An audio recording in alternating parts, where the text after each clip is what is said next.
Welcome back, ladies and gentlemen. It has been too long. Spring break is over. The vibes at an all-time high. CDL just ended with Major 2, and hey, it's good to be back home with you, Mick. How you doing? I'm doing outstanding, man. I'm looking forward to a night of Call of Duty, and even then, a little bit more so, knowing exactly what we had over these past 2 weeks. Not only did we see a lot of spring breaks, a lot of pictures and tweets coming out from the beaches, but I'm hoping a lot of scrims came out from them screens as well, because I want to see these kids step up today. Yeah, we've got an amazing matchup tonight. Remember, we're bringing in the action for the Bravo stream here. We've got U of L Esports from the University of Louisville versus Trine Esports from Trine University. It's going to be an interesting one indeed. Let's talk about the roster here, Mick, or actually the head-to-head, excuse me, because we've got an interesting record here right now. Yeah, we most definitely do. We got ourselves two definite contenders when it comes down to this second seed. And I mean, overall, looking at the records thus far, they're looking pretty darn good. I mean, obviously, they're going to be positive by this stage of the season, but it all comes down to how positive overall. And even then, we see Trine already going ahead and taking the hand when it comes around to this department in itself. So 11-5, and compared to old Louisville's 10-7, but their hard point, looking to double down in that respect, going 19-9, 10-6, and then their controls look a little bit iffy, but we can go ahead and talk about Louisville. And they're 11-11 on hard point. They're 8-7 on search, and then they're 5-6 in control. That's going to be an iffy map 3, I got to say, nonetheless. But regardless, we're going to go ahead and skop over it because we got 2 maps come up beforehand. Yeah, it's going to be an interesting one indeed. Definitely that hard point for me from Trine University gives me the biggest, sore thumb right now because, hey, they are 19-9. That's a massive lead of record against our boys over here at U of L. But, talking about U of L, let's hop into our home team introduction because these players, they've been ready. Their message just all, they said, hey, let's get this going because we've got Knights, Gert, Sellout, and Nims. Quite an interesting roster indeed. These players are going to need to shape up if they're going to want to try and take down the record juggernaut that is Trine University right now. Yeah, and even then, I mean, even though you refer to them as a Titan, I still feel like they're definitely climbable. They're definitely beatable in their own respect. It all comes out of whether or not Louisville can really go ahead and step up here tonight because obviously we're getting to these final stages in these final 2 weeks here of the season, and this is where you're really going to step things up. I mean, this is the border. If you were on somewhat of a little bit of a line that you're dancing on, you need to make sure to choose one side or the other. Either you're going home or you're going to this last chance qualifier with a pretty good seeding, looking to go ahead and contend for some big prize money in our hands. So even then, to talk about Louisville, we got them covered and done. So let's sit there and look at the other side of Trine University. And we're going to be having a little bit of a doubleheader with them tonight. So let's go and get used to these names because we got the likes of Noble, Mariza, Old Money Law, and Calamity. It's going to be the lineup here for the side of Trine. And I can't wait to see what they got to provide, especially in that hard point, as you mentioned. Yeah, the hard point is definitely going to be an interesting one. And gratefully, that is our first map. So, talking about the game real quick, let's hop over to the maps because, hey, it's going to be an interesting setup tonight, in my opinion. We've got Gavatu HP, a very AR popular map, then Search and Destroy on Bocage. Then if we get to our third map, which is going to be Tuscan, which is going to play Control. Then if we get to a map 4 and 5, we'll have Hardpoint Bocage. And then lastly, a Search and Destroy on Tuscan. Mick, what do you think about our roadmap tonight? I know we've got a double repeat here of Bocage and Tuscan, but that first one's going to be really interesting. Yeah, it's looking pretty darn aggressive. I mean, all things excluded besides that Gavutu, which we, already can go ahead and mention because we're already hopping right into it. The rest of the roadmap is going to be pretty aggressive. We sat there and looked at the Volk. It's going to go ahead, show up a little more so. But good God, after this weekend, if I don't see a lot of them today before they get GA'd at some point, because we know how it goes here in Call of Duty. People love doing that. But all ready to get on the point. Trine, opening up strong and early, grabbing 15 seconds onto the board. Looking for a pretty good one. Some contention to come out, but none of this really to worry about. Exactly. Trine had a great setup there for a 4-man push, but unfortunately U of L were able to besiege the point, get it done, and now they will be able to get this scrap 4. Now the contest does come in. Money Log, nice 2-piece. They line up for him. That's a great double headshot, but you will be able to, fight for the hill. Knights getting taken down, and the rotation is afoot. U of L will be the winners of it because you have only Calamity. And while you did send a 3-man unit to go and fight down for that last piece of scrap, the beginning of this hill is already being dominated, but some Celium action being done from the top by Calamity. Great kills indeed, and they're going to break this hill now. Most definitely are. And I mean, already we have a little bit of hold out. We have some seconds being put onto the board. And even then, a lead going ahead and being taken by Louisville. But it's not going to be too much to really just worry about. Just shift the side of Trine. They sell themselves a point of contention. You still got 38 seconds left on the clock for this side specifically. And even then, you got a third side to really go ahead and set up for, which you can already see them trying to hold out, trying to hold down the middle of the map, trying to go ahead and set up these roadblocks, trying to slow down the pace of the game a little bit for the side of Louisville, and trying to make sure their lead can't really go that much further. As we see Trine take it back once more.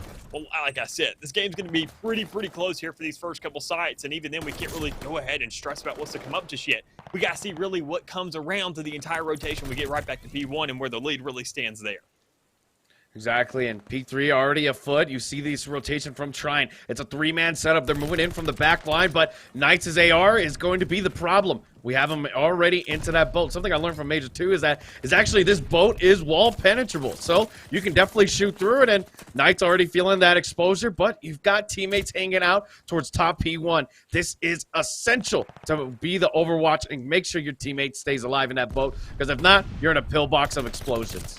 Most definitely are. I mean, even you gotta have that Oracle there in the pack, and Nims is already filling those shoes quite sufficiently. Able to go ahead and not really find the frags just yet, but able to get some damage off until you eventually lean off and say, look, that's a little bit too many players for me. You're overnumbered. You're out 3-1. You better go ahead and frag out, or you're gonna sign yourself off the side as well. So already trying looking to go ahead and return some of that points, get themselves right back in the game. Thing is, that next site, P4 is gonna be right across the map. They have to go ahead, run that country mile, get there, make themselves comfy at home as well, and that's exactly what Noble's heading for. Going ahead, finding that flank route, saying, go ahead, fight it out all day all you want to. It's a 9-point differential, and that's exactly how many seconds left on the clock. So if I go ahead and get myself comfy on the next side, we can go ahead and run away with this game if Knights ain't got something to say about it. You know, and unfortunately, Noble was the route man there, but he did get taken down by Knights. So we have another three-man setup here coming in from Trine. They're working within a trio, but Calamity's great work in the middle will stop that overwatch from the mid-red. So Marissa's going to be taken down, and that will push these players to not spawn into the back. It's a great line across for U of L. Nobody's able to penetrate. Only a concentrated setup that we have from Rocks, and overall, U of L, they're holding the back pretty well, Mick. Yeah, most definitely. I mean, already having themselves, well, I'd say more of a refined, defined. Oh! I mean, already getting themselves up to 100 points winning that lead now, and also getting some frags to back things up as they're making sure to elongate even more. So, I mean, with 20 seconds left on that clock, they're looking at the rotation. They're looking at a lead. They're looking at taking this home as well if they keep it up. You know, you mentioned that these Titans are climbable, and most definitely U of L are showing us that they've got that tenacity. 170-59 as we head towards this P4, and, well, big fights towards the edge of beach, not going to be in favor of U of L. Finally, the rotation being on a more favorable side for Trine. They lost that last hill, but in return, were able to get the spawns for new. But as we see it right now, Calamity's work with the AR, once again, this guy's our highlight player, I'm going to say, for the rest of this series, because his AR work is absolutely impeccable. And even then, it doesn't even look like he's using it like an AR, getting up close in the face with these SMGs, with able to go ahead and win those gunfights as well. The man doesn't even need to switch up weapons. Just needs a little bit more ammo to go ahead and win out these gunfights everywhere on the map. But even then, holding down the site, looking to go ahead and win out these 1v1s. Go ahead and pick off one, pick up the MP4 and get a second as well. But it all comes down to whether or not he can grab the other two that are coming on the site. Because the man, sure, he's holding things down by himself. He knows that teammates are there on the rotation. They're set up for the next site. Thing is, how much is that really going to carry them going forward? Because you had the setup, but you don't have that site to back it up. And we all know that points make that much more of a differential and hard point than kills at the end of the day. And Calamity's on a 7 streak right now, able to get full glide status, so he will be able to use those streaks for a much better time. We head towards P1, second set of rotations on afoot, and U of L, they have the rotation. Money Law, great work, able to get that first player off, second player being decimated, and fourth as well with the help of Noble. Now Trine, they're the ones breaking the hills. The hard point status is definitely starting to show now, but hey, overall, U of L had a great set of rotations that first set, so as we get towards this setup towards the back, not only is Trine keeping them in their spawns, but there's not really any sort of contention yet.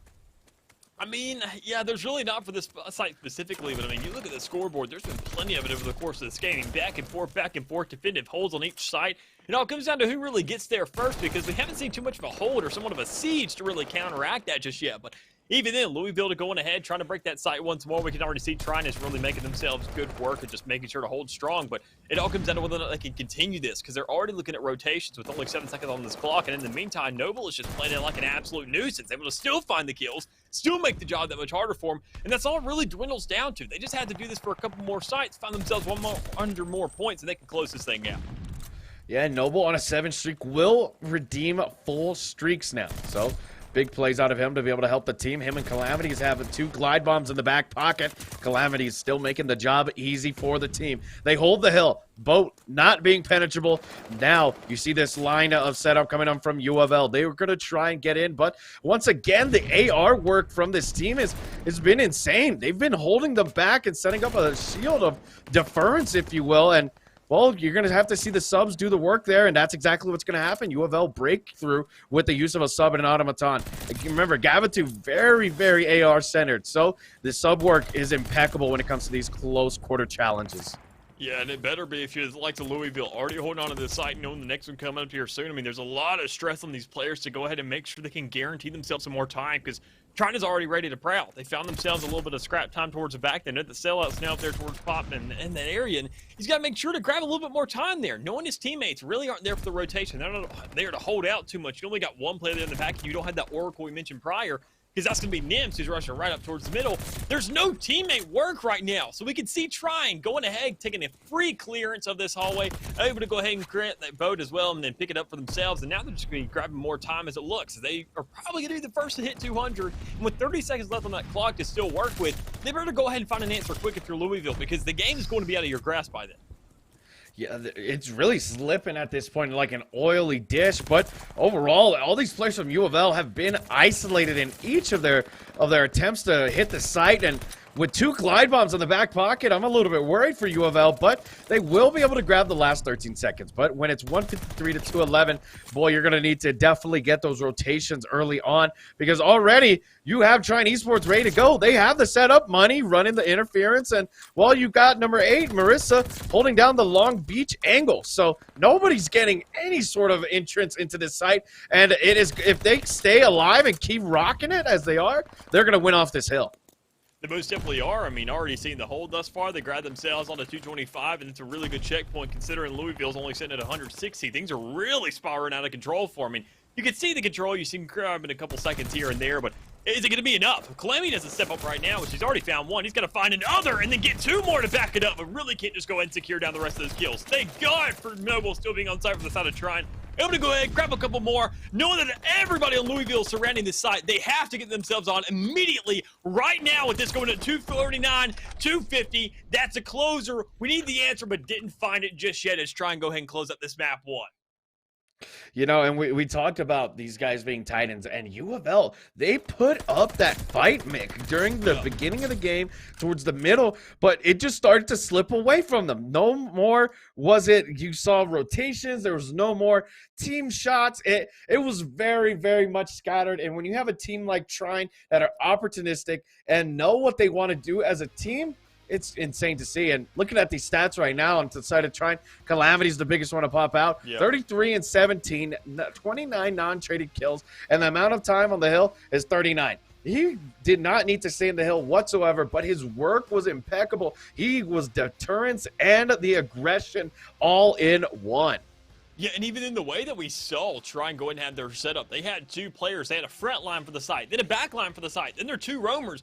They made it extremely difficult to not only get to that site, but to also breach it as well, knowing you had 2 more fraggers waiting on you. Because Noble, he's not asleep at the wheel by any means necessary. But whenever it comes time to step up, they know that he's going to wake up. They know he's going to play the game. They know that he's been sitting on site the entire time, probably getting bored out of his mind. But don't worry, buddy. You're going to get your fair share of action. He did exactly that. Able to go ahead, 19 of those kills. 15 of them were untraded kills as well. I mean, it's just statistics like that, man. When they line up that closely to each other, when you have these ratios that are such on thin margins, thin line between one and the other, and you see no differential in these numbers nearly, it just puts so much emphasis on the players and how consistent they can be. And Noble, honestly, as much as we saw Calamity frag out, I got to give a lot more props to the guy. Yeah, 2 minutes and 56 on hill time is absolutely a, weird to say, but, no pun intended, but a noble effort, and he had 27 seconds of contest time. So he was challenging hills and making sure that, hey, my team is set and I'm going to be the anchor to hold it down. And, at the end of the day, hardpoint's great if you're getting kills and all that. We've seen it in the pro league and in challenges as well. When you just slay out and lose in terms of points, You know, it's, you're shooting your own foot, you know, as they say, because when you don't have anybody focusing the hill, and when you have a player like Noble who can focus the hill while also slaying out in his own respect, you know, it makes for a very well-rounded team, and that's why we saw immediately the comeback was instantaneous in the snap of a finger mid-game. Not a problem. They just immediately found their way through the defenses, circumvented all those AR spots, and the slaying spoke for itself. Yeah, and even then, I mean, going ahead and reinforcing once again the fact it wasn't really too much of a comeback. We saw them going ahead and maintain that score, keeping it pretty even. I want to say the biggest point differential we saw before Trine really ran away with it was 30 points, and that's still less than an entire side. It's half a side at that. So, I mean, it's never really too unspeakable for the likes of trying to really get themselves back into the game, especially considering their record thus far, which is only getting that much more intimidating as the league goes along. But I mean, everything from these players, from the way they set up the map, from the way they go ahead and work off of each other, it's those kind of checkpoints they set that's not only going to have some kind of definition and hard point, but in search and destroy as well, as we can already see we're kind of moving into when we move around to Bocage. Yeah, Bocage, S&D going to be the next location of destination. You know, I'm very interested to see if the University of Louisville can try and play that slower setup that they have, or will Trine Esports just once again find the chink in the armor and break through. Yeah, and I mean, it all comes down to this first round, man. Who can go ahead and find themselves some momentum, find themselves on the board, and go ahead and get that to work with and say, look, we stroked first. And that's all it comes down to. But even then, it also comes down to these first bloods. So we can already see Gert trying to go ahead and grab some shots. But instead, it's going to be Knights over there towards the back, able to manage one of his own. So already a good start for Louisville to go ahead and get themselves the numbers to be working with. Yep, great numbers to start off. Absolutely insane to get the first blood here on Bocage, being such a close proximity game. But we're going to see immediately this setup from U of L is not going to wait for any sort of advantage just yet. The overextension is always the problem from Trine Esports. You need to make sure that you don't overextend and give them a free life. Knights, though, noticing the players in the hill, but gets taken down. Moneylaw will get traded out. It's a 3v2 now. 40 seconds left in the overall timer. Yeah, that's an even exchange right there, and even then that's a free A site to be taken as well. When you know that you're Louisville, you found all those free kills on site, you know exactly what area you have the control on the map, and it all comes down to these other two players, Calamity and Mobile, looking for an exchange, saying where exactly can we move? Where can we not only not overextend, but at least find a line that's saying we can dance on, at least manage one kill there, at least get some kind of intel. Well, there it is. You know one player's up there towards Barnhouse. You can make sure that there may be a second one up there, but you don't want to find yourself getting there just yet. You want to find this defuse, play it as slow as possible. It's going to be very, very difficult with the bomb positioning now, with it being outside, so much more free to look at. But Calamity finds that first frag, makes the job that much more doable. We can already see Noble trying to go for this defuse. Yeah, and it's pretty smart out of him because he's actually going to get it. The way they planted that angle, I was just thinking about it while you were talking. I said in my head, hey, that's actually a ninja angle. Nobody's hiding within a previous A site, so you could just immediately hop the bomb, have a player watch over, and that's what happened. You know, even though you lost a player in the back line, there was only about 2 seconds, maybe 1.5 left on the defuse. There was not enough time for them to try and, you know, actually contest the bomb plant or the bomb diffuser. Yeah, and even then, I like the way they moved around these bombs. Making that A site go outside, making it much more free, much more easy to look at for this post-plant scenario. Problem is you got to take advantage of these angles. It makes it that much easier for defense to go ahead and get that first pick, just like right there when you're trying to move for it. And even then, it makes it much easier for them to defend when you see the turnaround come through. When you see that post-plant, the attackers already having that bomb down, that is that they get that right angle towards the outer scaffolding, able to go ahead, find that right spot, make sure you can't let those ninja diffuses go down. But even then, they've already learned their lesson. Louisville saying, okay, that's a little bit of a twist up. We gave up that first round, but we got to bounce back now. Yep, now's the time to bounce back. Indeed, you're going to see the bomb plant go down. Players from the side of U of L will have to stop isolating themselves because Calamity, he's got the sniper. This could be an easy pick, or Sellout's going to find him out, which Sellout gets some shots on, but the snipe comes in. God. Absolutely filthy angles out of Calamity. Nim's able to, you know, close the deal on that kill, but overall, that was just insane. I thought Sellout was going to get a free one right there. Yeah, able to make the exchange. That's exactly what you want to do. But, I mean, you want to have every single player do that in their own rights because instead we've only seen one player find that tray now. Nim's able to go ahead and grab one. Problem is he runs right into the middle, right into the sideline of another player and goes ahead and gets gunned down. So that's going to be a second round here for Trine Esports. And problem is This is, you know, one of these games where you go ahead. You've shown that you've lost on both sides of the field. We saw a great attacking side by Louisville. They went ahead, got the bomb down, found themselves all the right player picks. They didn't overextend. They just watched that bomb. But problem is, it all comes down to placement. So we have to see them make those adjustments right here, right now, if they really want to get back into this game, because none of them are really too far away. They haven't strewn too far off the beaten patches yet. Problem is, they got to find the way and really reorient themselves, because they look a little bit lost as time stands. Yeah, a bit lost indeed, like a deer in the headlights. You see great movement from Gert to get some opening shots, but Money Law will be able to capitalize, gets taken down by Knights, and you have a great little 2-for-1 trade out. Trine are up 3-2, but it's just getting really bloody, Mick. I haven't really seen too much skill. It's just throwing lives and seeing who comes out on top, but Trine seem to be having a bit more intellect when it comes to these movements, if I'm not lying.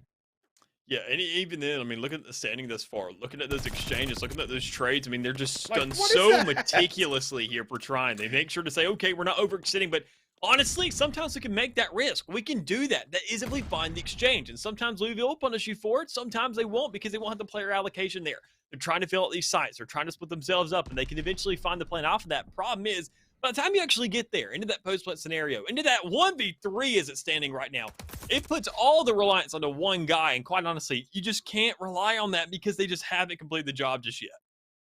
I think the biggest thing for me, Mick, is the sacrificing of lives. There, you see the player jump out of top barn, tries to make a Superman play from the top ropes, and gets absolutely denied. Yeah. Overall, you're in a 2v3 setup. You can work with each other and get a kill. You don't need to throw your life away like that. And S&D at the end of the day is more like chess than it is checkers. But you gotta try and use your pieces on the map to maximize the efficiency of these kills and influences. Yeah, and I'm definitely with you there. I mean, they're going ahead, they're making these trades, or at least they're trying to. Problem is, we see Louisville doing twice the amount of work as Trine. Even right there, we talked about that Superman. You're to move your stick and move your camera around at the same time. Meanwhile, you got the Trine player sitting up top doing absolutely nothing, just looking, standing in place, finding these kills, and even then when they get on the attacking side, they say, all right, now this is where we employ two sticks once again. They find the respective kills. Already grabbed two in exchange for one of Louisville thus far, but Nims can make these trades once again. I mean, the guy is stepping up 5-2 for his team, looking outstanding thus far. Problem is, he needs the backup. With him already being picked down, it all comes down to Knight, who, I mean, isn't doing nearly as well, but then again, still looking to go ahead and get himself neutralized and also get himself positive as well. Knowing they're on this defending side, no bomb's been planted, oddly enough, but even then, they're trying to alleviate this time. I mean, trying to make the most of it, get in the heads of these players. Make them figure out, where are we going? What are they doing? How are they going to position around it? When you finally see that B-bomb be planted, you're trying to figure out, okay, well, where's the play? There's Money Law in back tank. I can find this first pick, so that's a great stance for Knights this far. It's now a 1v1 scenario. He can definitely make work of this. Exactly, and he's going to play towards Secret, but he gets the two-piece, cleans it up, now able to put a point on the board for them. I think really right there, the biggest key factor was the centering. His centering was right where it needed to be, and at the end of the day, as a Call of Duty player aspiring for greatness, centering is a key principle that cannot be understated here. Yeah, it most definitely can. I mean, once again, it all just comes down to these clutch scenarios. Can every single player provide somewhat of a clutch situation? Go ahead, find these necessary kills. And right there, if you're on a Louisville side, you're saying, thank goodness Knights was doing exactly that. Able to find those kills. Go ahead and grab those 3 frags. Make sure to get back into this game. And not only that, get his team on the board. So now sitting at 1-3, this game looks a lot more doable for them. It's only a 2-round differential. They've won on the defending side. Can they turn it around and do it on the attack and show that they're diverse, that they can do it on both sides of the field? That's their biggest obstacle right now. Biggest obstacle indeed, Gert. Not going to be able to find any players just yet. He does notice that there is one towards top nannies. Not enough information to be able to make a kill, but Nims, once again, being an opportunistic player, will be able to get the first kill. Noble now being spotted. You will need to try and keep these players at bay, but overall, U of L currently with the man advantage can get something done. At the end of the day, that extra man makes a difference. Money Law noticed the play towards Zig. Going to be able to move back, but it's Nims again who's on the hunt. Finds the second player for the round. And even then, both these kills occurring over towards that B side of the map, it makes the job that much harder for Trine, because They now know that they're doing the same exact thing we were going ahead and giving Louisville crap for. They were pushing way too far up the map. They were taking way too many unnecessary sacrifices. Problem is, Nims could do that exact thing right now. He has no trade potential in this situation whatsoever. His teammates are working for the bomb. He's just trying to go ahead and slay out right now. Problem is, when you do that, you're kind of giving up too much advantage. You're going ahead making these trades that aren't necessary, but thank God he goes ahead, sweeps around to the tunnel, finds another kill. Now in a 1v3 scenario, Noble has to clutch up, but he can get at least one of those. Yeah, and he's moving very fast. He's getting shot from the back, going to get tagged up. And, well, once again, Nims on the hunt, finds the third kill for the round, wills this 2-3 on his own. That was a great movement from him, by the way, to be not only forward-thinking in that, hey, this player's stuck in this angle. He's got me checked out. Let me get behind him. Let me shoot him. And that's exactly what happened there. He was able to outmaneuver, outplay, and there you go. U of L, what looked like a dark 0-3, have now brought it to a 2-3 advantage right now so far. Yeah, and already looking at the standings thus far, I mean, making it that much more closer as we see it. I mean, just going ahead, winning on one on each side, you show that, okay, you're back in the game. You can win both sides of the field. They are not unstoppable by any means necessary. And then again, it makes it a one-round game. You have momentum. They just won 3 in a row. You can do that same exact thing if you just win this one last round. Make it a 0-0. First to play for that 3 makes it that much easier of a job when you really think about the stamina, and you can go ahead and cut down on that efficiency. But as it looks right now, it all comes down to whether or not we can see Trine find their attacking side, get themselves that bomb down, play off it as well. Go ahead and work for these even trades, and even then, work for positive trades. Go for absolutely nothing, but yet come out with everything. As they're already looking for this first kill, there it is out of Calamity. They want to find a little bit more, but UFL, they are just trying to play so close inside the site and trying to get really in their face. Yeah, there you go. Nims gets the flank, gets 2 players out. Now a 3-2 advantage flipped on its head. You're in control. Sellout, though. We'll see Money Law, but Money Law's not going to be able to get any plays done there. Calamity being the last man left. He was the opportunistic beginning kill, but overall, when there's 23 seconds left, bomb is nowhere near your potential grasp. Well, it can get a little bit bleak here. So as he makes his way towards the back line, he already notices that, hey, I'm in enemy territory. I need to get this done ASAP if I'm going to want to come out alive. Yeah, it's a very, very rare situation. There's a reason we have different titles for founders and CEOs, because you can go ahead and be the catalyst, be the ignition source for something. Problem is to go ahead and continue on those operations once you went ahead and grabbed that first step. It makes the job that much harder because there's a lot more steps to be taken. So as we can already see, Calamity not able to go ahead and close out that job. That goes ahead and puts Louisville not only into a tie game, but also for a pretty promising lead as well. Winning their last attacking rounds back-to-back thus far, they have some momentum. They have the map working in their favor. They have to capitalize on this to go ahead and make sure this series count as that even. And even then, it also comes down to, once again, if Trine hasn't learned their lesson, if they don't want to overextend anymore. So, because that's been their biggest downfall thus far in these last couple of rounds, has all happened towards that B side. Indeed it has, and, well, Money Law will be able to get Nims. That was a absolutely insane play, because not only were both players trying to peek into that top nanny, it really came down to who had the more cruddy angle. Now, Gert into the bottom, looking for this player. He knows that he's up there, and, well, he's going to be able to get Money Law. Money Law, unfortunately, does not win those when it comes to that close of a quarter challenge. Yeah, we've seen Money Law go for some great plays, but usually it's when he's set up, not when he's going ahead and making a traversal move from one spot to another. So, I mean, he's going ahead, holding out strong, trying to do whatever he can, but thankfully he's got 3 other players still alive around him. And not only that, it's a 3v2, and you can make it now 3v1, as you already see Knights getting picked off as well. So it all comes down to Gert, the guy who's not only really fragging out too much, but this is opportunity to step it up. Not only even out the game and make sure it's positive as well, but even out his KD as well in the meantime. He's going to find that first one. There it is. He's going to find 2 more. Problem is, they are scattered across the map. You got to get that bomb down or make these plays, and you just can't do either, as you already see Trine going ahead, getting themselves the lead once again, now making it a 4-3 lead.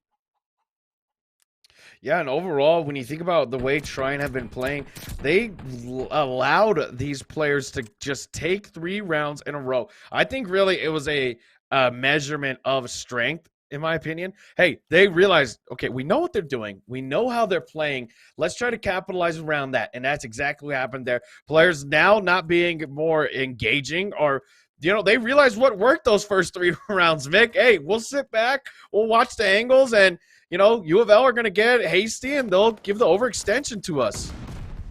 Yeah, I mean, looking at the way everything's looking thus far, it's really, really scratched the side of Trine when you see that entire siege going around towards that A site. Problem is, There's no capitalization on it. We haven't seen Trine get this bomb down. They're not able to move out. Noble's just completely enclosed and suffocated by the opposition that he just can't make a play there. And you can already see the Calamity trying to go ahead and compensate for that. Trying to find a kill with the frag, but can't even find a tag off that or a hit marker. Still completely oblivious of whether or not the players are within the vicinity. So it all comes down to Marissa. There's one already onto the board, making it now a 2v2, but you still got to go ahead and you're on the attacking side. You got to find these kills, but even that's not going to happen as Knights finds one more and it's in a 1v2 scenario where Marissa has to go ahead and clutch up.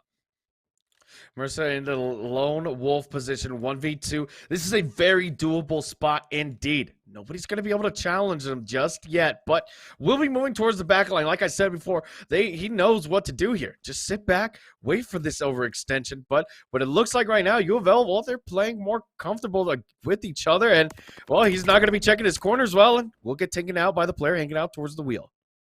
Yeah, already a pretty good start there for old Louisiana if they want to go ahead and get themselves into a one map. But, I mean, we're just seeing so many exchanges. We're seeing a lot of these players trying to make these on-the-fly adaptations. And quite honestly, I feel like if you're either one of these sides, if you're playing on defense, you have the lead. Make do with that. Just stay still. Don't get overzealous. Just work off the map. Let these players run into you and find the necessary kills, because every single time we've seen at least one of these attacking players overextend, find a free kill there, because they're always looking to just rush the site.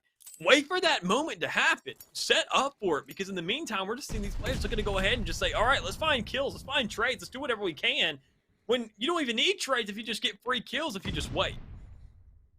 Exactly. Patience is a virtue here. Fortune does favor the bold, though, so efforts are going to be rewarded depending on their outcomes. And, well, there you go. Sellout gets the Volk in, gets the shot done, kills Marissa. Now there's the opening blood. 11-5. Nims still looking for these players into the back line, but Gert will hang out towards Zig. Nobody going to be able to contest him. Money Law picking up the sellout kill, tells him, put the Volk away. You're not smart. Yeah, I mean, already a good start there for the side of Old Trine, but even then a better response there from Louisville to go ahead and close out sellout. So, I mean, even then, both of these first picks going ahead and being on the same spectrum when it comes down to the players relevant. But it all comes down to whether or not the other three can pitch in their own respects, because you can already see Calamity in the back, and if he doesn't hit those snipes, it makes the job that much harder. You not only gave away where you were and where your teammates probably setting up towards, and even then, Knights capitalizes on that. Able to find one of his own, but I mean, Louisville, they got to find this plant, man, because there's two players alive still for Trine. They're trying to play the defense, and even if they do absolutely nothing, that's still going to be a successful job, because 10 seconds a little left. You have to go ahead and rotate around, and even then, Calamity may grab the perfect opportunity if he just pushes his A site, but he's so worried about the man on the flank.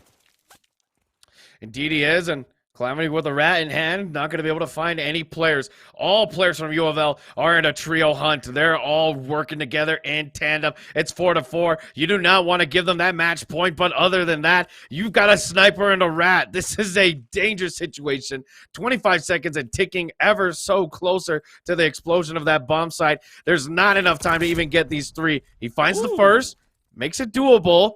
Now 15 seconds left, looking around for the second player, but all these players are not playing aggro. They're going to sit back and, well, no time for the defuse, and that's going to give U of L their second to last round.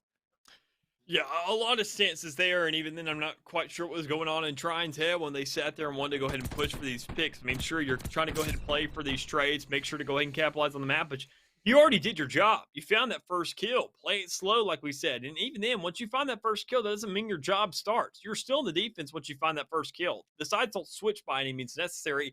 That's a round-to-round basis. Maurice able to close that first pick. Then you got Calamity trying to go ahead and follow it up right there in the back as well with that sniper just going ahead and watching the flank. You wait for those calls off your team. You know a player's going to be isolated. You know that Louisville's been overextending on so many consistent spots on this game thus far that you can finally punish them for it. Thing is, Nin's able to find the first one with the frag in this round, so you give up absolutely nothing and gain a not positive if you're the side of Louisville and you're looking for this last round, so that makes the job that much easier. Indeed, and well, Money Law going to be holding this top position. Will lose another teammate. 4-2 in the advantage right now. Money Law gets the first kill. There you go. Finally, he wins those close quarter chows. Still 2v3, though. Things are looking bleak. U of L have a great setup here towards Nanny. Each player watching the entrances. Nobody's going to get in without one player alerting the other. So we hang out towards the back line. Nobody going to be able to find no kills. Like I said, the back line being your favorable spot if you are trying. You want these players to get overextending, but, overall, U of L, I believe, have learned from their mistakes. They're not going to give any sort of advantage without any gain. And, well, the Oof. trade comes in. It's a 2v1, and now Lobel's on his own. Better see a heck of a lot more of that of Trine thus far. Everything you better see clutch out of Noble. He better go ahead and make the read on that right side because that plant is going to go down eventually. But problem is you got to find the kills, and instead it comes out for Louisville. And not only that, a first map onto the board is them as well as they make an exchange right back into the series. Now making a 1-1 tie. Or making ourselves a little bit of a series out of this thus far. It could have been a 3-0, as you said there. Mentioned that Trine was looking all big and bad earlier, but they look a heck of a lot less intimidating now. I think overall, like I expressed in the last point, U of L clearly learned. They learned from their mistakes there. They knew what they wanted to do. And, well, looking at these stats, you got to give the shout out to the man who went double positive. That's Nims, 14-7 with 12 non-traded kills. This guy really willed a win for his team. Sellout had a bit of a slower game, understandable. But when you have Gert and Knights on the side of your team, hey, you can definitely work it out. And, well, Trine, unfortunately, their single play status for this S&D was learned, overcome, and we're able to immediately adapt to it from the side of U of L. Yeah, and even then, I mean, looking at the squads and looking at what they've done, I mean, Trine was a lot more consistent across the board, looking at their kills, looking at their contributions, and looking at what they had to provide. Problem is they were all eating, but not at the same table. They weren't working like a team. They weren't finding themselves the necessary picks and trays that really went ahead and created rounds into their favor. It was clutch situations. It was players stepping up. It was easy kills to go ahead and create the rest of the round to just pan out to their favor to say, okay, well, they're all together. If we dwindle the numbers down and you're that good of a player, you can manage it yourself. You can't think like that. We have to see them work off of each other instead of work with each other because we didn't see too much of either one of those, quite frankly. You saw overextensions on so many different occasions. You saw these players stepping up. You saw them going for flanks. And even then, you saw the reads come through where you had snipers in the back. You have players holding back, playing that defense. Problem is, it never came through when it needed to. When they didn't make those calls off those missed shots, they went to go ahead and back it up, say it's well, I'm not going to make this call. I'm going to go ahead. I'm going to find this kill, and we don't have to worry about it. That's never going to be the favorable situation. You have to make that call. You have to say, I have a sniper in hand if you're Calamity. Move off that site. Wait for your teammates. Wait to where you have an MP40 or a Volk to back you up along with that rat and make sure you can find that kill, pick up that gun because you know reinforcements are coming. We never saw them really go ahead and worry about plan B, plan C, plan D, and get ready for it because Louisville broke out every single one of those, and it found them enough rounds to get that win. Yeah, a lot of miscalculations and oversight, and that'll do you in on S&D, of course. But, hey, ladies and gentlemen, we're going to take a short break as we get ready for Map 3. Don't go anywhere because College COD is back in session, and we're here to bring you the action. See you soon.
Welcome back, ladies and gentlemen. A heating series at its best right now.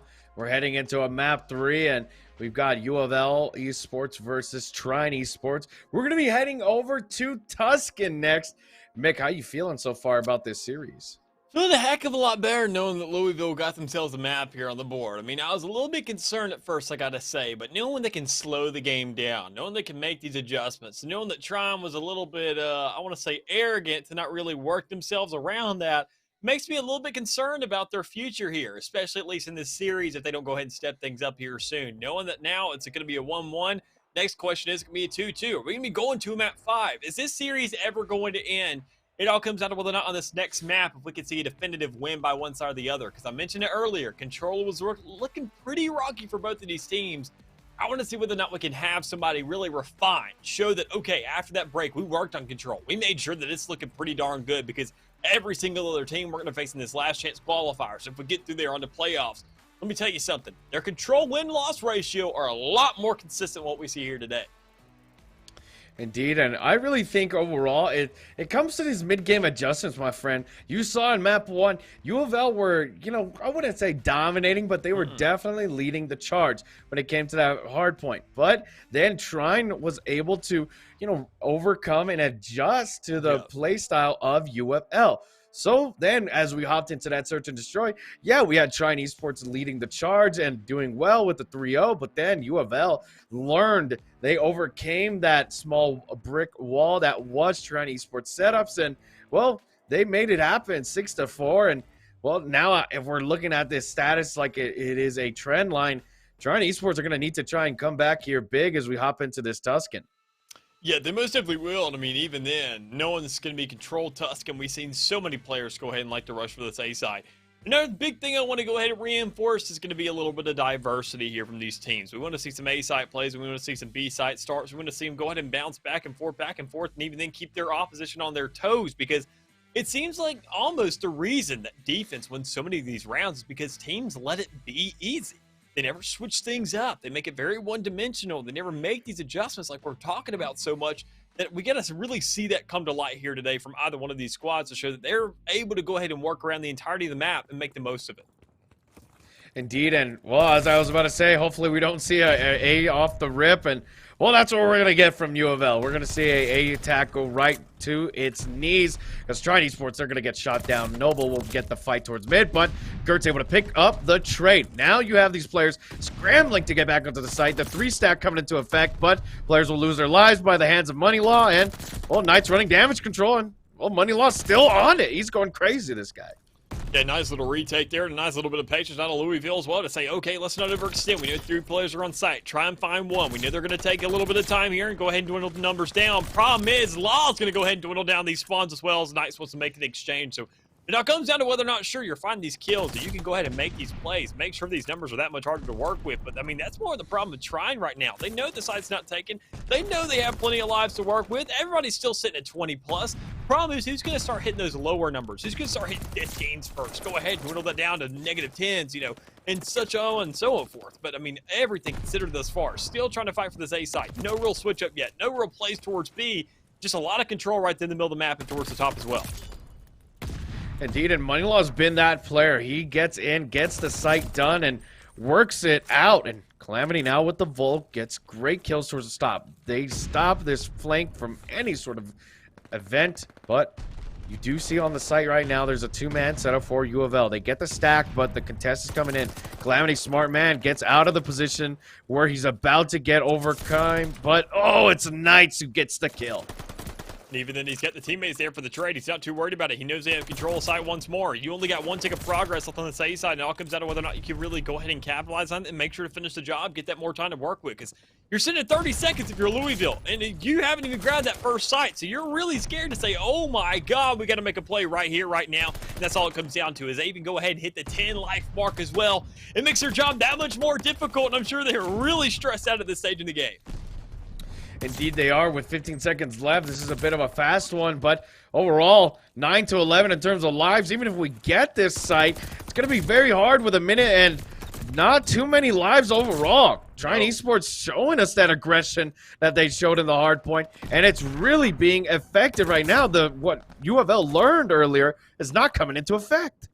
I mean, yeah, you can already see the bloodbath coming down on the side of that A side. I mean, so many players are going ahead being concerned about it that they were so busy swimming in blood, they never went ahead and grabbed the towel and wiped themselves off to get ready for the next site. But, I mean, we already see that, I mean, Louisville's the first to strike in that respect. They said, okay, let's switch things up. Let's go to the B side. Let's grab this side of the map.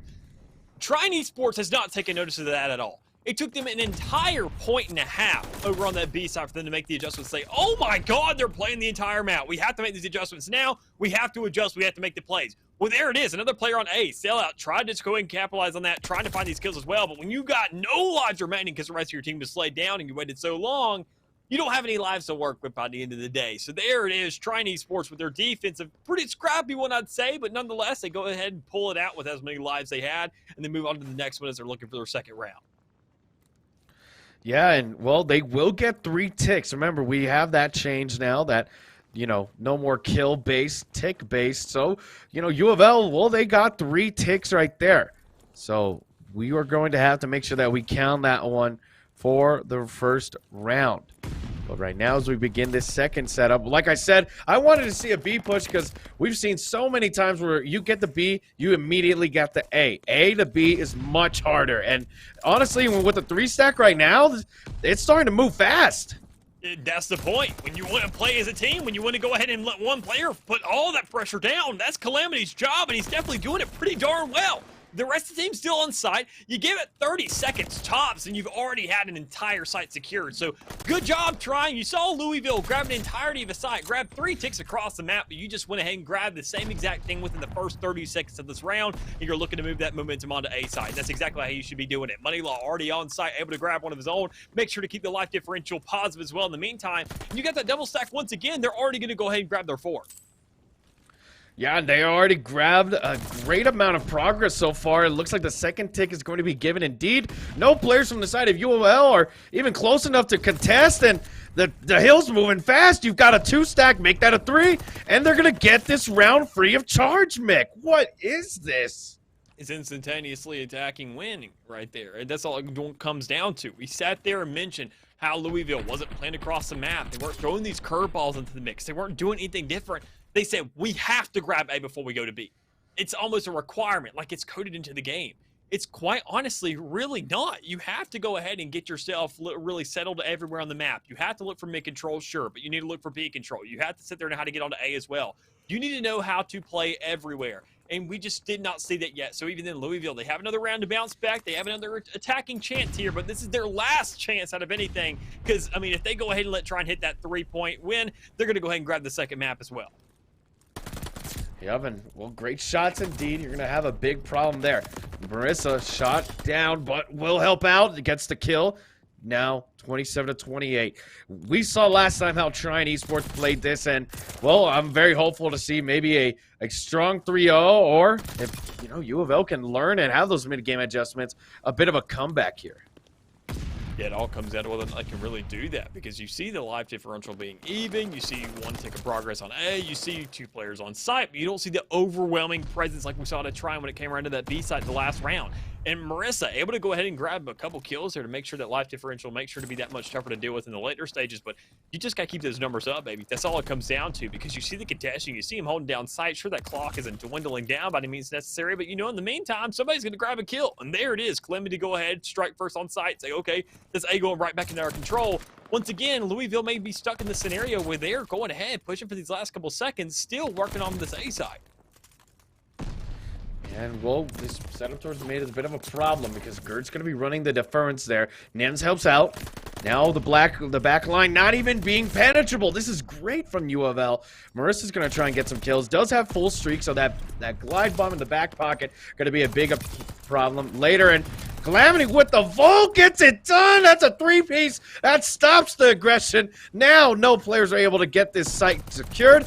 And great out of him because he's still going strong. He moves forward, gets the job done, but will get taken down 12-16 in lives, and the effect has been felt. Yeah, most definitely. I mean, you already see the control trying to come onto the side of the A once again, but instead you don't see that clock really stopping too much to really make that much of a note just yet, because even then, you got Trine making old Louisville sing, screaming onto the side, trying to play for A on so many occasions. They finally go ahead and lock it down. Problem is, at what cost? You sat there and now lost 22 lives. You have 8 remaining. That is 1 respawn for each one of these players before you really get yourself back into the game. And Calamity can say, you know what I can do in the meantime? Work off my teammates, push up in your face, die as many times as I want to. We still have that luxury, and you most definitely do, Trine. It's old Louisville, only 5 now remaining, trying to push onto the B side. The more difficult side of the 2 I'll go ahead and advocate for, and already they're capitalizing on that. Knowing what these players are, not even caring if they die in the meantime, because they're just going ahead and swinging where they can. Indeed so, and with 3 and 13, you don't really need to regard your lives that much because, hey, it's the last round as well. So now 2 players left will be trying to make the Herculean effort to win this one. But Money Law denies that duo. Noble gets the job done as well. Body shots to close it off, and Trine Sports in a dominant 3-0 take the control. You know, Mick, I'm not going to lie. I was with you on our little pregame status for this match that, hey, both sides are a little mixy when it comes to control, but overall, Trine are the much more dominant team now, clearly. Yeah, they can definitely go ahead and win out against a one-dimensional squad. I mean, they can fight for one site, and we can already see that on Hardpoint. We didn't see the control, though, from either one of them. We never saw actual control. We just saw total dominance here from Trine. They sat there and said, you want to play for A? Bet. I'll do this all day, and we'll make sure to win it as well at the same time. And it's just insult to injury at that stage of the game. But even then, when you sit there and look at these players and what they've done, you saw the frags come through more importantly. So that's exactly where Trine went ahead and excelled today in this game specifically, because looking at every single one of their players, playing positive, not only playing out their lives, but looking to make sure to capitalize on that as well. Whether it comes down to playing like a rat on site, working on the outside, contesting that, waiting for teammates in the back of the reinforcements, or just saying, you know what, we'll rush right in. We'll find these kills. We know we're a 4-man squad. We know we can go ahead and clean things up. We know we're the better fraggers, and we can go ahead and find ourselves a free win. That's exactly what they did on that A side. That's exactly what they did on that B side. When it came around to attacking, they really showed how they could buy. Indeed, they did. And looking at these stats right now, overall, Trine, yeah, they had a much better slang. You know, you had a bit of a slower game, if you could call it slower, from Noble 14 and 9. But, you know, overall, each of these players were firing on all cylinders, Mick. Yeah, they most definitely were. So, I mean, that's a really good stance for them, knowing that our next map is going to be Hardpoint once again. And that's where we already saw Trine win out the first time. We know the record. We know they want to keep on going with it. So, I mean, knowing what's coming up, Louisville, they better grab themselves a breather really, really fast, because I know the lobby's probably already getting set up and they're looking to go ahead and put a nail in the coffin. Indeed they are, and well, Bocage is going to be our next setting for our hardpoint, and you know this one, Mick, better than anyone. Hey, it's gloves off, into the scrapyard we go. That is hardpoint on Bocage, and when we're just talking about slaying, not even talking about positioning, not even talking about team setups, Trine are those guys. Yeah.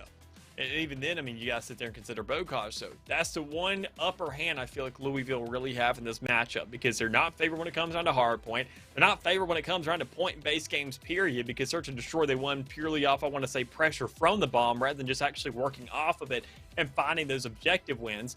So when it comes around to hardpoint, you better find a way, as weird as this sounds, to go ahead and bring Search and Destroy into Hardpoint. It's 2 completely different paces. You can't really make too much work of that. And knowing it's Bocage, where you already won one map, you can almost call it your home territory, but is it really home yet? Have you really gone ahead and defined a win there, instead of just going ahead and winning it barely by the grit of your teeth, to say that we can go ahead and pull out a map on Hardpoint here, which is one of Trine's, if not Trine's, literal best mode here in Call of Duty Vanguard. So it's going to be a difficult venture for sure, but I think it's still definitely doable if they can really go ahead and find themselves a more definitive start than what we saw in the last one.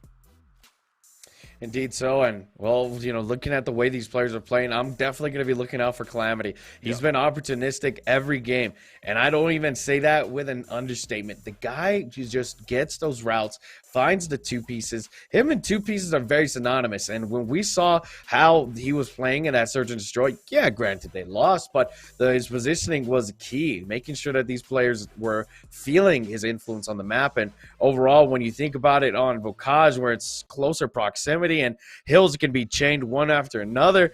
You know, position's going to be everything. You know, slang is a huge principle to this map, but you know, if you're able to position yourself and, you know, actually have a sort of a setup in mind, you can definitely take this map and, you know, actually get to that 250 scoreline. You know, usually we don't see a 250 scoreline, but, you know, overall, it's going to be insane to see him just usually what we've seen just go off.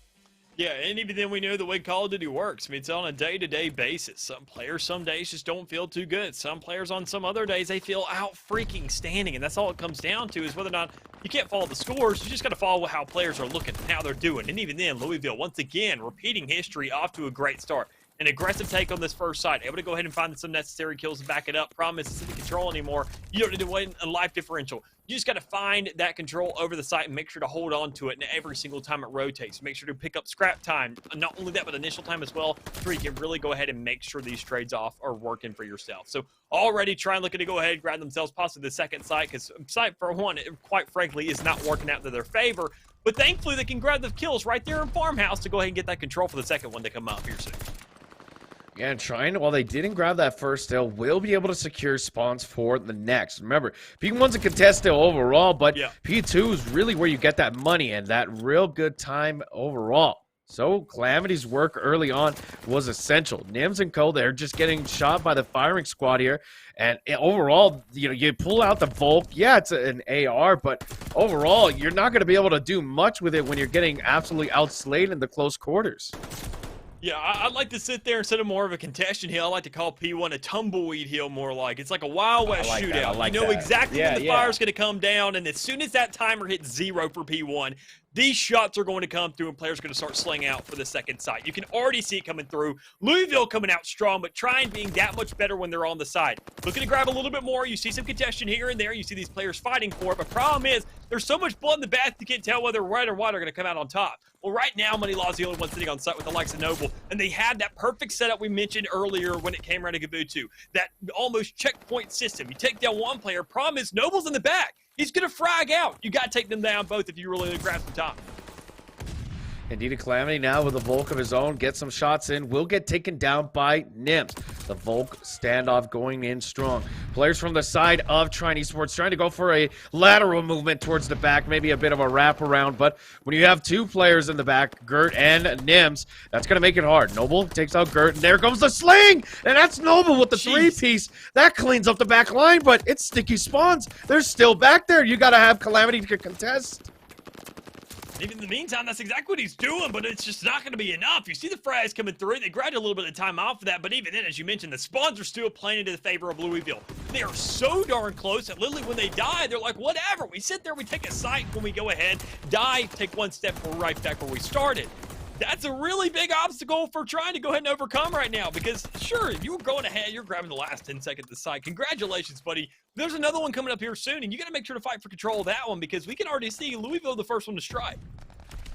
Yeah, but look at the route man, Noble. Already in Coop. He gets it done, but there's only one player, and it's Gert who can contest him, but he gives him his back. But, oh, he almost gets the 180, but Noble stays up. So now we move towards the hill. Nobody's going to be able to contest from the side of Trine because they were doing the pre-work. They got the prereqs done. They get the spawn, and only Knights is left in the hill, but his reinforcements scattered nowhere near him.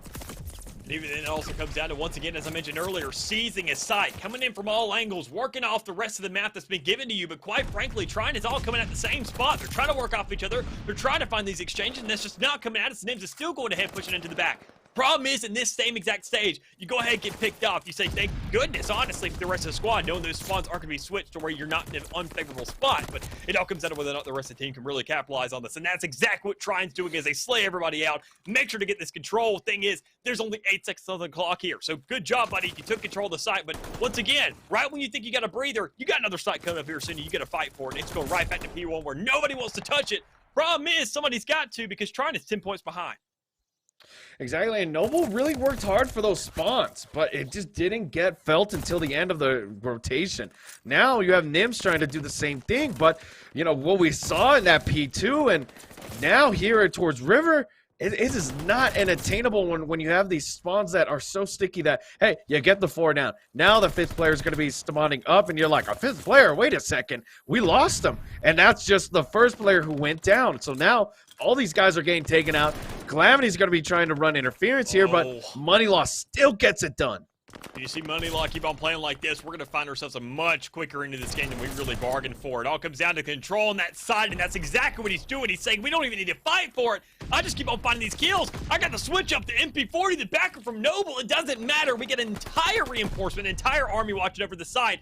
Thing is, you only got 3 seconds left on it. You see the rotation coming through. You see the map control now coming back in this old Trine spot. And thing is, they just had to laugh around right to that P2 spawn once again. Knowing they're on the outside, knowing they were towards that bank area, they can just play off of that. Say, look, they are backing up. They don't even want a piece of that. They say, oh, Louisiana, they're not going to go ahead and push up on this. They're not going to do anything whatsoever. They're going to play it slow. They're going to get scared on this site. They're going to pick up a couple seconds here and there, but it's not going to be enough to really go ahead and fight with our P2 that's going to be coming up here soon.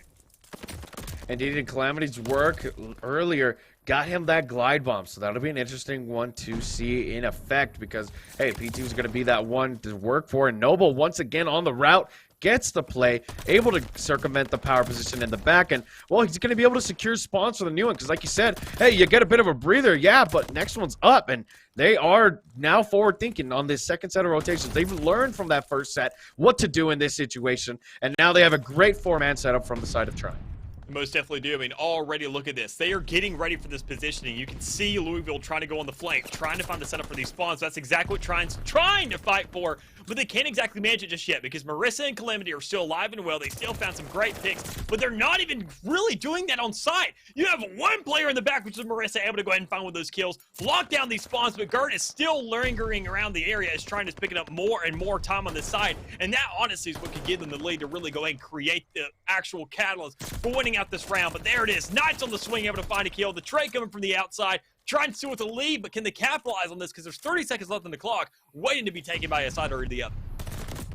Indeed so, and Marissa's going to get taken down. Once again, that close quarter battle being won by the more favorable gun, the MP40. You know, it comes down to the stats, and right now we look at the rotation. Once again, you know, if it's not Noble, it's Marissa. Marissa on the flank there gets the rotation now, and Calamity's staying up. He's about to redeem another glide bomb, so will he use it, or will he just allow it to overshadow it? But Gert gets the shots in. Knight's hanging out towards the back line, but Marissa still stays up. Remember, sticky spawns, so they will still be ready to fight back.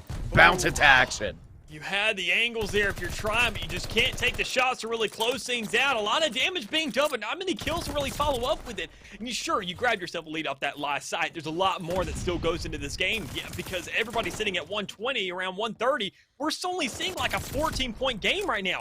You got to add insult to injury. You got to put that final nail in the coffin and grab this map to really guarantee for your side. And that's exactly what Louisville does as they get themselves a full sweep. They grab themselves every single player off the map, and they say, okay, we get ourselves a breather. Let's figure out what's going on. Set up across the map. Make sure to set up these little bit of a speed bump for them to really be working through, and that's exactly what Trine's trying to do. They're dwindling numbers, but they're not doing it fast enough because now they finally make themselves onto site. They go ahead and manage a little bit of time here, but it's only a contestation. It's not even a kill to back it up or any time as well because Louisiana has grabbed almost the entirety of this. Indeed, the University of Louisville get that done. That was absolutely huge. I put them at a 12-point advantage. It's weird saying huge advantage when it's only 12 points, but right now with Bocage being everything so close in proximity, it is not an understatement. Now, UFL win the hill. They have 2 players in, 1 player running outside towards the Ferns. That's going to be Nims, but nobody's going to be able to contest just yet. And trying, they get the setup, they push in. They are able to hold it for now, but once again, Mick, nobody's really getting the majority of this time. Yeah. I mean, nobody really is. I'm in complete agreement with you there. I mean, we're just seeing a lot of trades back and forth, and quite honestly, I'm loving every second of it. These teams are fighting. They want these sides. They want this time. Louisville wants to keep this series alive. Trine wants to go ahead and just end it and go home. Go next. They have a second series to come up literally right after this on broadcast, and they're not going to look all that good if they start off on the wrong foot. So they want to make sure to go ahead and really close things out and look good at the same time. After such a strong control, we're seeing this home field advantage really come out for Louisville, as we sat there and mentioned earlier. This is the only map they've won in this series thus far, and they want to go ahead and keep it that same exact way. Exactly, the map bias is going to be for them. 180 to 156 as we hop in. Nims is on the flank, and what a snap-on. Gets it done. That's two-piece. That's a little bit suspect, but hey, whatever. Sell out heads into the site, and there you go. They get the job done. The break comes in. What looked like a great setup from Trine is immediately overshadowed because now a glide bomb comes in. That's going to clear out the site. Nobody's going to be able to hop on just yet. Stops the bleeding for a moment, but this setup is too good. Yeah, I mean, already we're not seeing the same kind of high ground advantage we saw prior. I mean, last time when we were on the likes of Bocage, we saw Marissa and Moneylaw able to play towards that top hill, able to play inside that little stone structure in the back and go ahead and find some kills onto that site. Problem is, that same setup isn't there anymore. Instead, Louisville's working around the map, looking a lot more efficient than what we saw prior, and they are really looking to slay out now. But try and finally come up with an answer, finally find some kills to create somewhat of a little bit of space, but you fought for literally 0 seconds on site. You grabbed maybe 2 here and there with a little bit of clearance, but problem is, you're at a stage now in the game where you have to fight for V1, and quite honestly, that's a really desperate thing to ask for, but oddly enough, it's the most impressive sight we've seen thus far as they go ahead, they start it off, they find some necessary kills, and they can close it out as well here. Indeed so, 206 to 184. Once again, this P1 being a congestion hill, or as you like to call it, the tumbleweed hill. So now we get a bit of a fight, and we're holding that one for quite a bit. Once again, you can't lose this site of P2. Nobody's able to get in from the side of Trine Esports, so now you have players trying to fight their way through it, and Marissa's going to get taken down. Nobody, once again, from the side of Trine can do it, and, well, you try to make the best of it by absorbing as much hill time from the first hill. Yeah, I mean, already Louisiana looking to do the same exact thing, or Louisville, excuse me. What they're trying to do is really just set up across the map. They're trying to make sure to really just close things out on each side. They're trying to go ahead and have the last word. And honestly, that is speaking so much more volume than anything else that occurs in the entirety of the hill, because they can go ahead and close out the game right now on this hill. And this could be the period to the sentence. This could be the ending of the paragraph, the bibliography page, man, the references for all we care. They are going ahead and hold this thing out, but try and finally manage an answer. They can get on this side. They can find those kills, and that's exactly what they're doing. They've looked their strongest on P2 thus far, and they have to make sure they can carry that momentum anywhere else in the map thus far, and they just really haven't found that yet. They got 2 set up. They got Calamity, who's moving off that side, who really can't do that right now unless you make sure you're finding these kills, and that's exactly what he's doing. Noble backing up as well. Everybody doing their fair share of the part. With 18 seconds left on the clock, they can make sure to find that exchange on the P flurry and make sure to close this game out for their own lives. Oh, but the parallel spawns come in. Both U of L and Trine are spawning within close proximity of each other for P2. Now, U of L cannot win off of this hill, so this rotation is going to be essential. Trine will win that rotation for now. You've got 2 players towards the back line, but Gert gets it done. Even gets a TK. Nobody able to spawn up just yet. We're seeing who's going to spawn up close by, and well, it's U of L. They're going to get that spawn, and now Trine are fighting for their lives. 249, and there you go. That's the game, and U of L stay winning on Bocage. That's a massive win here for old Louisville to go ahead and get right back into this game. We mentioned Trine. We talked about their strong hard point, but for them to not able to just close out the game, knowing they're elongating the series that much more, this was a huge, huge map for them, and they just completely sold it away. I mean, at what price, I couldn't ask you, but it all comes down to really how they can recover in this next one, because this map honestly has taken me completely by surprise. I knew that we were going to see somewhat of a contention. We were going to see somewhat of a run. It all came down to really how we saw Louisville back from that control. And now instead of control on the mode where it mattered the most, where they could have grabbed themselves a series lead, they say we may have control of the entire series to be able to bring this home on Search and Destroy. I don't know what to tell you, my man. Like, looking at these stats right now, you look at the side of Trine Esports, the numbers are there. It just, positioning was not, and overall, and, well, yeah, I'm just at a loss for words, because Trine, this should have been their map. It really should have, in terms of the slaying, but when you came down to the nitty-gritty of positioning and rotations, you know, U of L, they were given way too much leeway. Yeah, that's exactly what they were doing. I mean, already you can see the frags, everybody stepping up in their own respect. Problem is, you got to look at that time, man. You sit there and look at these guys over on the side of Louisville. You sit there, look at the frags. You saw that sellout kind of got in that little middle time. You saw Nims was off the site so much and only found that 2-kill differential. Thing is, you got to look at these traded kills. They're not all that impressive either, crazy enough. It's just weird to see the consistency of inconsistency when it comes out of the squad and what their stat line's looking like. But to know that they pulled it out, it showed they had all that control on site. They know they were getting these traded kills, but they were coming out on top with that. And that's exactly how they won that search and destroy earlier. It's because they said this is the home ground advantage. We know how to play this map. We know that they like to overextend. And even then, when you not only have to fight for a site, but fight for spawns as well, it makes that much more objectives for old Trine to worry about. And it makes it that much easier of a job for us to close this thing out. Indeed so, and well, as we head in towards our Tuscan search and destroy, we got a map 5 on our hands. So as we get ready for that map 5, we're going to take a short break. Don't go anywhere, because remember, we're back in action and we don't want you to get any sort of boredom while we wait. So hey, while we get the map set up and the players in, we'll see you in just a second.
Welcome back, and hope you enjoyed that short break. We're now live, map 5, full in action.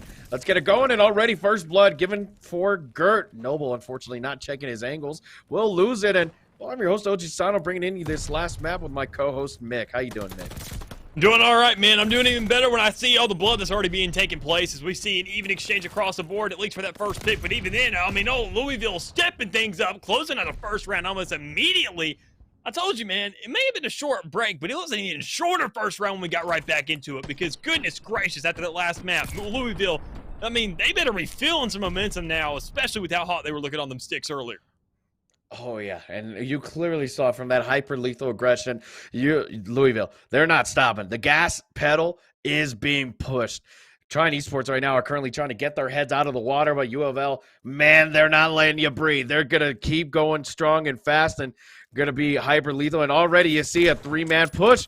Knight's just cracked out of his mind, tries to go for a quick scope. Gotta tip it, honestly.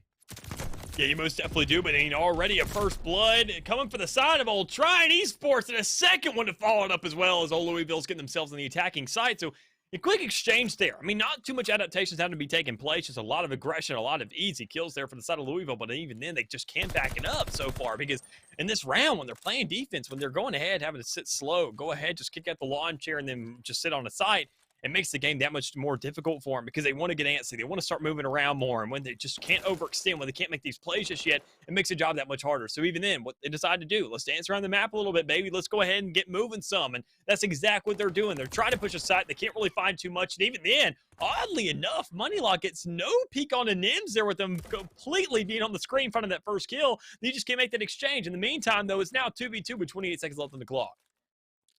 Ooh, and I think Gert did notice calamities towards the back line. So that's going to give a key indication that, hey, I can get this bomb down. Nobody's going to cross that 50-yard line. And especially with Nim's watching mid, Marissa's watching mid too, but on the adjacent angle. So really it comes down to this Gert versus calamities kill. Gert even gets the first opening shots. No damage given to him. And, well, Marissa's position is even found out as well. Already an easy little tell there for your old teammate to make sure to go ahead and capitalize on that kill. And easy positioning there for the sides of old Louisville. They now have not only the bomb down, but they got Calamity locked up in the corner. We saw the same exact predicament earlier. Sure, it was a 1v3, and he found that first kill. Problem is he had 2 more to go, and he just couldn't go ahead and finish things out. With nothing but a sniper in hand with the rat to back it up. He just can't find these angles. And anytime he does, he's going to hide and being swung on by 2 other players to make his job that much more difficult. So there it is, another round into the books for the side of old Louisville. Looking a little bit sketchy there off the start, but a very, very strong exchange to work off of.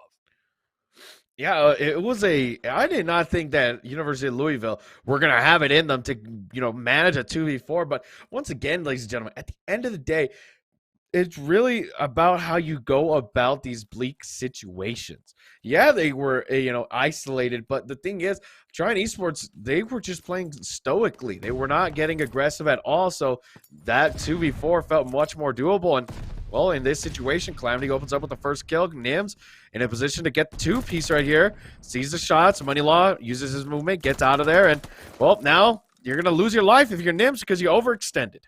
Yeah, and not only just Nims, there goes Knights as well. So, I mean, that's 2 players down for Louisville, and the biggest problem is Nims was an even bigger deficit there for the side of Trine than Knights was. Knowing this guy's going 6-1 thus far, that's your biggest fragger out of the game, and you're expecting the rest of your teammates to go ahead and find 2 respectively. Well, thankfully, Sellout could do exactly that. Already find 2, but when he goes and gets trade out, it's now a 1v2 scenario, just like we mentioned prior. Gert has to step up, has to find this clutch, and go ahead and know exactly where these frags are coming through. But he may have the cutoff of a lifetime if he can go ahead and find this first frag.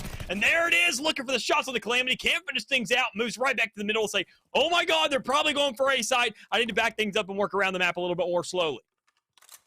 That was actually a pretty big brain play. He was watching the cut through that window to get that information, knew that they weren't coming there, and even now, look at these angles he's working with. He knows that his player is on the side, and there you go, gets the shots, and there you go, the bomb wasn't planted. So now there's not enough time to get it down because he's going to have to force it. Stun checks it, knows he's there, goes for the shot, and Marissa's just staying up, and he loses his life. God.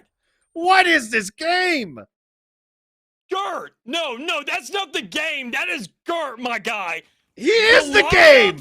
The preparation, the environmental awareness, everything was lined up for this man right there. This guy has been doing his freaking homework, and you just made it 100 on this quiz, my guy, because that wasn't a quiz. That was a final right there. Knowing the pressure that was put onto you, knowing to check every single angle, knowing how to go ahead and use your utility, make sure to check whatever's there, not getting overzealous, working off that bomb, knowing the objectives there, knowing what the timer's sitting at.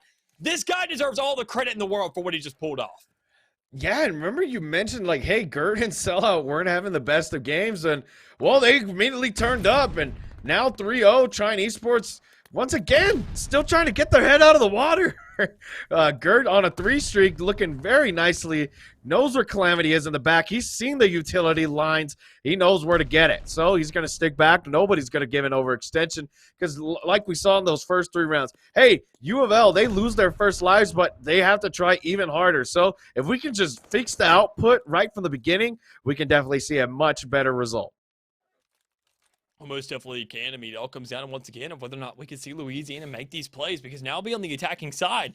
They're trying just not to make the same mistakes. They're trying to go ahead and catch Trine caught off guard, and they just don't want to overextend because it's much easier to do on this map than what we saw prior. And already you can see it right there. Nims being the first player to get picked off, that top frag earlier, not really making the same plays of what we saw prior thus far. And once again, Knights falls as well, makes the job that much more difficult. So it really just pans out to, once again, these 2v2 scenarios. Well, if Gert plays like he did last time, problem is he doesn't have the bond to work around this time. He doesn't have a life to work with as well, because Salat's the last player standing, has to win in a 1v3 scenario, but it makes it that much more difficult when you're trying to push up the middle of the map. So there it is, Trine with their first run on the board, and going ahead and making an answer. Problem is they got to go ahead and back it up 2 more times to really make themselves an even game, and even then, Louisville go right back in the defense where they looked out freaking standing on those other 2. Yeah, they looked outstanding indeed. And, well, Trine finally put one up on the board for themselves. And what looked like a very, very difficult round for Louisville, I did not think that they were checked out at all. I thought, hey, we're about to see another 2v4. But no, Trine immediately woke up, readjusted, and we're able to, use that numbers advantage for, what it is, a numbers advantage, and not allowing this. But we're going to see a big fight towards be a 2v2. Noble does not notice the play, tries to punch and gets taken out, and that's a 3 down. Unfortunately, Sellout nades him out, and Moneylaw, 13 HP in a dream. He's in a 1v2. He's going to have to sit back and let the tension slow down, but he's getting pinched. That's exactly how you play, man. I don't know where this Louisville came from, but they came out of the grassroots onto the main stage, and they are absolutely doing the job as they're supposed to right now. They are working around the map. I always control search and destroy because I sit there and do plenty of games that are just in the same exact play style. I compare the map to a pie chart. You want to find control, you want to work around the map, you want to close off your opposition, and meanwhile, the attacking side wants to make sure that they have the best defense in the world on that 1%, because that's all they have to focus on, is where the objective is. This is how we're seeing Louisville win out these games. There is no refined 1% there. You're seeing them work with what? It seems more like 20. They're trying to take control of the entire map, and it's just not working out for them. Meanwhile, Louisville's capitalizing on that, making sure to play around that, find these angles, get the intel, find these frags, and not only that, find them from every single angle, is even then, Gert does the same thing in this round with the initial pick. Indeed so, and 3v3 right now, bomb going down. There you go. Louisville now have a bomb plant. They were not able to do this in previous scenarios, but now with the man advantage being at a 3-3, it's much more manageable. Trine shaking in their boots right now. Do not want to give any sort of free kills, but Marissa's going to be a free one on the platter. Calamities picks up Nims. Now it's a 2-2. 29 seconds. You got to waste the time. Noble finds the kill on Tonight's. Now it's a 2v1, and Gert's playing smart here, but unfortunately it's Calamities who's got the better mind when it comes to these trials, and now we enter the dagger round as a 2-4 emerges. Yeah, here it is, man. Coming up next can be that old swing round, and I mean, looking at Trine and what they've done, sure, they've only won on this defending side now, because we're not seeing Louisville be very aggressive with this attacking side. I know we sat there, mentioned it earlier prior on that Bocage, because it's such a small map that patience is a virtue, but quite honestly, that's because you just have nowhere to run without being peaked. Here on Tuscan, you have so much more breathing room that you don't have to feel forced to wait back. You don't have to feel forced to wait for these corners. You can play off any intel given to yourself, so long as you have the merit to work for it. We even sat there and saw in that returning round where Gert was on the defense. He was on the attacking side spawn when he was making these plays. You go ahead and get the switch around. Do that same exact thing. Rinse and repeat because they had no idea where they got killed from. You can use the same trick twice. If even then, Trine was completely blindsided by it. Right there, the exchange in the middle of the map. You have to get that trade there, but quite honestly, Moneylaw may get out with his life there, and that's a big problem when he's right there hidden in the map, and he's going to find his second one as well. Louisville has to find the exchanges, and they just can't do it. They are being dissected right now, quite honestly. Yeah, these adjustments have been insane, and it's really been the overextension from the side of Louisville. You know, you saw Trine being that contender at the beginning where they were the ones getting the overextension kills and getting taken out, but Settle's going to try and stick the bomb, but Moneylaw's too smart for him. Says, no, we're not losing to a ninja defuse. Checks the bomb actually in time and gets the kill. Now in a 3-4, they win the dagger round, but overall, Louisville are still up by 1 round so far. Yeah, and even then they got to sit there and capitalize on that right now because we sat there and mentioned it. When they're on this defense is when they have to win things out, and because their attacking hasn't looked all that good thus far in this entirety of it. They found one right off the get-go when they sat there and had a little bit of momentum, knowing they were still hot on the sticks from that last map. But as it stands thus far, things can definitely slow down. This is Call of Duty. You give it a second and somebody can go ahead and get cold once again. It's almost like the gun of a barrel of right there in the middle of Antarctica. I mean, sure, it can be hot for a second, but I mean, you leave that Joker alone. You don't find that necessary kill. You're going to go right back to being just stagnant the entirety of this rest of the game. So already an even exchange for both sides, a 1-for-1 just across the board, but it also comes down to which players got picked off first. Nims has gone ahead and found himself a nice comfy spot being the first death of these past couple rounds, and that needs to change almost immediately because Gert can't fall things out, Sellout can't either, and it all comes down in a 1v3 scenario with Knights being the lone player left. Him Knights is the last one, so he's got 50 seconds to make something happen. Sees the gun barrel from Noble, pulls out the snipe. There you go, gets it done. Now picks up the gun from Noble, so he will be in a much more manageable spot here. Switches out for double MP40s right now, and well, unfortunately for him, Moneylaw's ready to go. Now we're at a 4-4, Mick. What looked like was going to be a dominant game from the University of Louisville has now come to its knees, and we're at a heel-to-heel fight. We most definitely are, man. And even then, looking at the adjustments being made across the map, we sat there and saw that first search and destroy go to the side of old Louisville because we mentioned even there and the post-game review that Trine just wasn't making these adjustments. That's exactly what they're doing now. And problem is, it's not even really just them just doing that much better. It's also Louisville just kind of stumbling right there to the fray every single time. We see Nims being that first blood, the player to step up for those first 2 rounds. That was the biggest ignition for Louisville and winning these attacking rounds. When he's dead, nobody else wants to push up. They say this is a 3v4 when it's really just a 3v2 if you all push the same side together. It makes the job that much more difficult. But as they sit there and go ahead and stay themselves a little bit of a slow pacing of the game on this defensive side, that's where they've won on so many different occasions, they have to go ahead and close this out as soon as possible. And the thing is, Gert already with that first blood, not able to find that second, but at least gets the intel for the rest of the team to say that's where they're standing. You know where the attacking could possibly be coming from. You know where it could possibly be going now. You have to work off this information, make a movement around the map, and make sure to not really stay too still now. Exactly. Now being a 3v3. Turns to the man counter. Knights. Nice shots. Calamity's going to follow up, though. Get the trade. It's a 2v1. Once again, Louisville are put in an uncomfortable position. They were used to these uncomfortable positions at the beginning, but overall, they've just been slacking on it lately. The nade's going to go down. Both players are going to push past this bomb, and Calamities and Money are going to collaborate on this, and it looks like Sellout's not going to be able to sniff that, hey, the bomb is going down right under my nose. Yeah, I mean, looking at how everything's going thus far, and you now have that bomb down, you know it was placed towards A. You see that first initial peek to her player right there on Moneylaw, but you got to make the shots off of that. If you don't find that kill, that's such a small window that you had to have just the best aim in the world. And quite honestly, if you had aiming like that, you go ahead and be number 1 in the league as it stands right now. But you just can't find those kills. You have to work around the map. You have to go ahead and get the setup. And there it is, the first one onto the board. You play a little ring around the rosy, a little bit of a flashback to your childhood, but you're just not ready for the player coming on your left. And that's Trine Esports another round as almost a terrible search and destroy that it looked thus far into that 3rd round. We see Trine now picking it up, making the adjustments that they were supposed to earlier, and stepping things up, finding a lead as well, as they now only have 1 more before they close out this map and this entire series to go along with it. Exactly so, and overall, we've seen some great shots from the side of Louisville, but right now, Trine University are on a 4-round domination. And this is not looking like this train is going to be derailed anytime soon. We see this play coming into A. It's a three-man setup from the side of Louisville. They head towards the mid. Not going to be able to get any contention from the top player up on the site. That's going to be Marissa. But Nims still makes it through. No players contesting at all. And, well, there goes the first shot. And a glide bomb goes in. Information given overall, but no kills. A huge first pick there, a bigger exchange there from the side of Trine. You go ahead, you make sure you have the retaliation, the resilience to keep yourself in the fight, and that's exactly what they did. They said, sure, we lost one, we lost Marissa.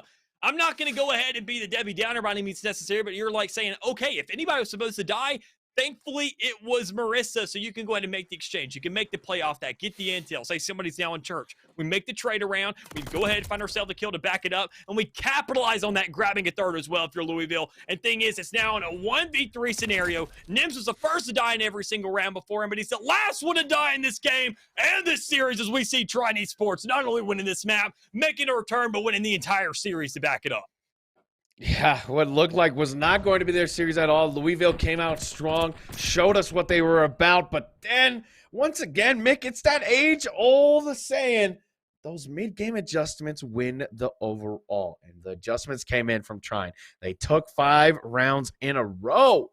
Absolutely insane scenes, and looking at these stats right now, you gotta give some shout-out to Money Law. 14 and 6, triple positive. No, actually, double positive, but, you know, 9 non-traded kills and did absolutely insane with 165 damage per round. The guy was putting up the numbers, and it helped out the team indeed. University of Louisville, unfortunately, do not clutch up, losing the map 5, and that's going to be our first matchup for tonight. Yeah, most definitely will be. I mean, in a matchup at that, and even then, as we mentioned prior, Trine, this isn't their first matchup of the night. They got one more to go on broadcast, and they don't want to look bad off the start. They don't want to go ahead and say, oh, here comes Trine once again. Galloping in, looking good for those first couple maps, and what do you know? Fumbles the bag there towards the end. They say, no, we know how to finish a job. Sure, it took us a little bit. We were feeling cold. It's our first matchup of the night, and even then, it's our first time on broadcast here for the season. We're going to make an introduction, and here it is. Here's your team. Here is Trine Esports, and they know that they need to go ahead and work off of this and find themselves that many more games, that many more modes to be working on, and that many more matchups to be winning to get themselves into what will be a playoff scenario coming up here soon. But regardless of that, they go ahead and they make a statement tonight to some extent at least. Exactly, a statement indeed. And ladies and gentlemen, we hope you enjoyed our coverage. Me and Mick will be heading out for tonight. You have the handsome, devilish man, McCornmeal himself, hopping on with Cash. Lovely Cash. He's going to be having a great time with McCornmeal here to bring out the rest of the night of coverage. We've got to go, so we'll let you go as these next maps are set up and as our casters hop into the call. We'll see you soon, ladies and gentlemen. Don't go anywhere because we've got the 2 last matches here coming soon.